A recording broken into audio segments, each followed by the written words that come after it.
Assalamualaikum warahmatullahi wabarakatuh. Apa khabar semua murid-murid?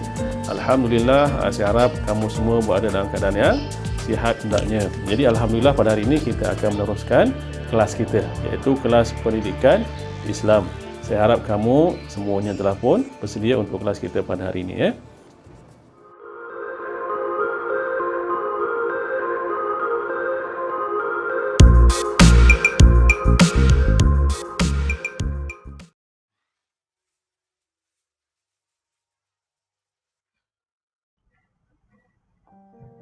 Bismillahirrahmanirrahim. Assalamualaikum warahmatullahi taala wabarakatuh.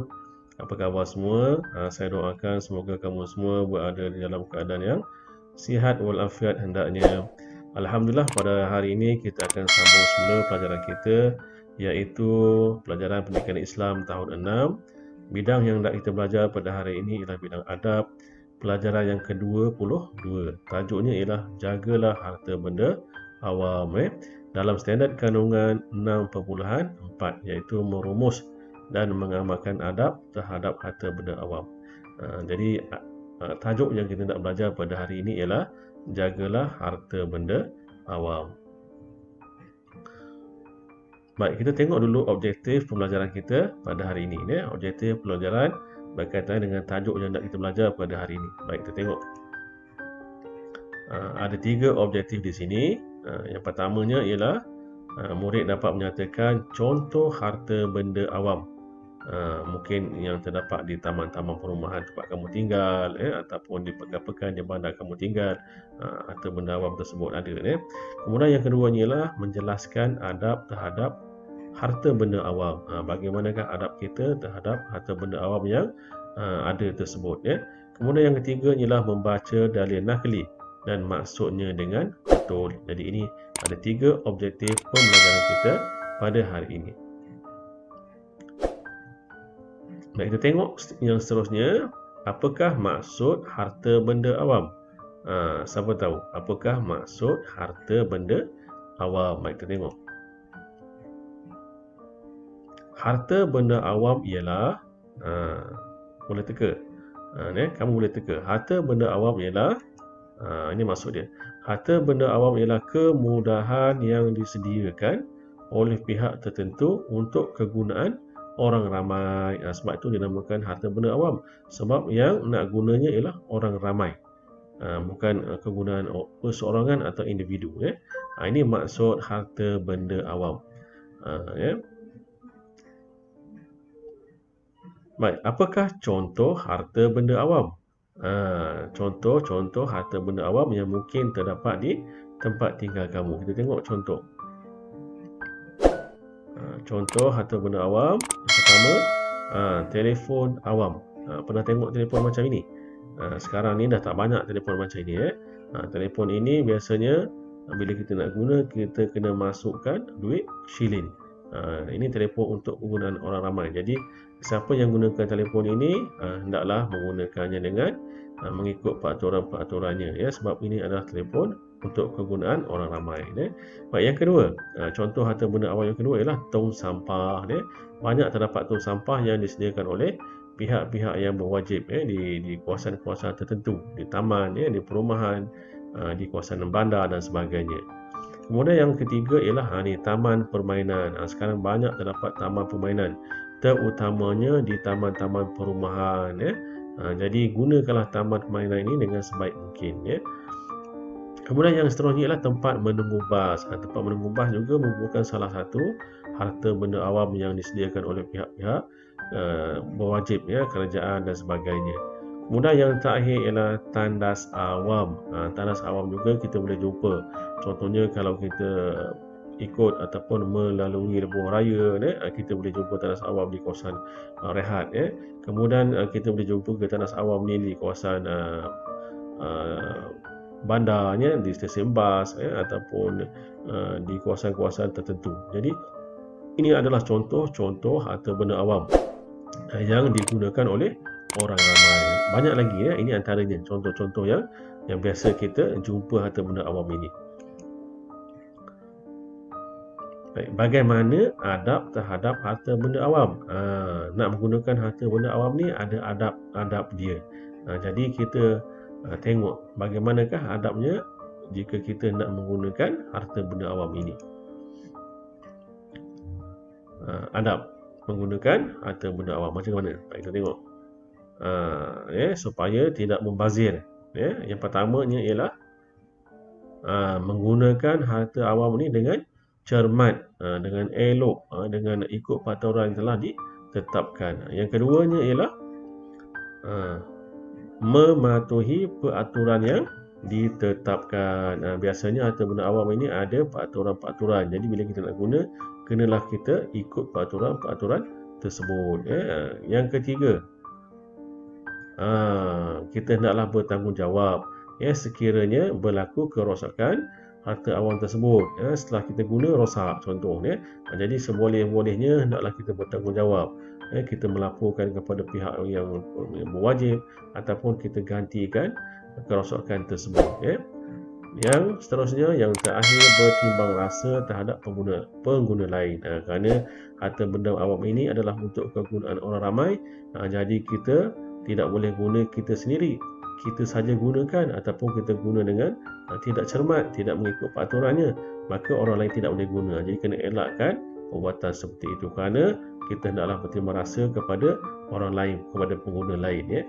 Baik, contoh sini ialah sayangi harta benda awam kita. Jadi hendaklah sama-sama kita menggunakan harta benda awam ini dengan adab dan peraturan yang ditentukan, supaya harta awam itu boleh digunakan oleh semua orang dengan baik, dengan sempurna, dengan selesa dan sebagainya. Seterusnya, apa yang akan berlaku jika tidak mengamalkan adab terhadap harta benda awam? Kita gunakan harta awam itu tanpa ada peraturan, kita gunakan dengan sesuka hati kita. Apa yang akan berlaku? Kita boleh tengok di sini. Contoh di sini, berlaku pembaziran. Katakanlah contoh kita gunakan tanas awam, kita buka air-paip tanpa ditutup ataupun menggunakan air paip tanpa keperluan, jadi berlaku pembaziran. Yang keduanya, menyusahkan orang lain. Contoh kita guna telefon awam sampai rosak, jadi orang lain nak guna tak boleh. Yang kedua. Yang ketiganya ialah banyak kemudahan rosak dan musnah. Kalau kita gunakan tanpa peraturan dan tanpa adab, jadi banyak kemungkinan harta awam yang kita guna itu rosak dan musnah. Kemudian yang keempatnya ialah masyarakat berpecah belah. Contohnya mungkin berebut, bergaduh sebab nak menggunakan harta benda awam ataupun tuduh-menuduh, salah menyalah antara sesama sendiri. Kemudian yang seterusnya, yang terakhir, ekonomi negara terjejas. Kenapa? Kerana nak menyediakan harta benda awam ini memerlukan perbelanjaan ataupun kewangan yang banyak. Jadi sama-samalah kita hindarkan daripada melakukan kerosakan, pembaziran ataupun pemusnahan terhadap harta benda awam yang disediakan oleh pihak-pihak yang tertentu. Kita tengok seterusnya, bagaimana menangani perbuatan merosakkan harta benda awam. Kita biasa dengar dalam berita, kita biasa tengok dalam surat khabar, banyak harta awam ini dirosakkan oleh orang-orang yang tidak bertanggungjawab. Jadi bagaimanakah caranya untuk kita menangani perbuatan merosakkan harta benda awam ini? Kita tengok. Yang pertama, contoh menangani vandalism. Vandalism ialah perbuatan merosakkan harta benda awam. Contohnya bagaimana? Memberi pendidikan agama yang sempurna. Maksudnya kita kenalah sentiasa menegur, mengingatkan antara satu sama lain supaya menggunakan harta benda awam itu dengan cara yang betul. Yang kedua ialah menunjukkan contoh teladan yang baik, terutamanya kepada kanak-kanak, supaya mereka juga boleh menggunakan harta benda awam itu dengan cara yang baik. Yang ketiga ialah memberi nasihat dan teguran. Ini nasihat dan teguran ini kepada orang yang selalu menggunakan harta benda awam ini dengan cara yang tidak betul, supaya mereka menghargai dan berterima rasa kepada orang lain. Yang keempatnya ialah mengadakan kempen yang bersesuaian. Kempen ini maksudnya sentiasa memaklumkan, memberitahu kepada orang ramai, kepada masyarakat bagaimanakah cara yang betul untuk menggunakan harta benda awam ini. Kemudian yang seterusnya ialah melakukan pengawasan terhadap harta benda awam. Contoh dengan melaporkan kerosakan kepada pihak yang berwajib, membuat baik pulih dan sebagainya. Dan yang seterusnya yang terakhir ialah bersikap prihatin terhadap anggota masyarakat. Kita hendaklah saling tegur menegur, nasihat menasihati, agar harta-harta benda awam yang disediakan itu boleh digunakan oleh orang ramai dengan sempurna, dengan selesa dan dalam keadaan yang baik dan dijaga. Ini contoh kempen-kempen lah. Stop vandalism, kempen minggu tanpa sampah, kempen menggunakan tong sampah dan sebagainya. Ini antara kaedah-kaedah untuk kita menangani masalah vandalism ataupun menangani kelakuan ataupun penggunaan harta benda awam tanpa peraturan dan adab yang betul. Baik, kita tengok rumusan pelajaran yang telah kita belajar pada hari ini. Apa dia?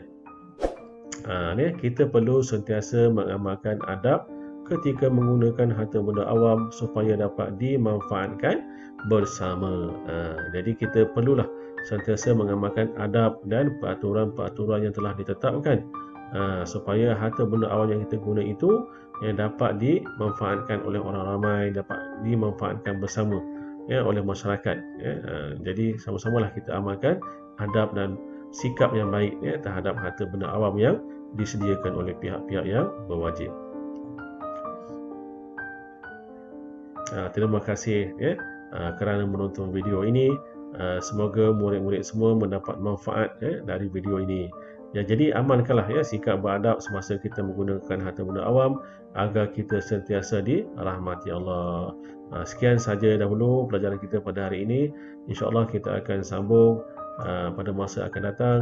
Sekian, terima kasih. Assalamualaikum warahmatullahi taala wabarakatuh.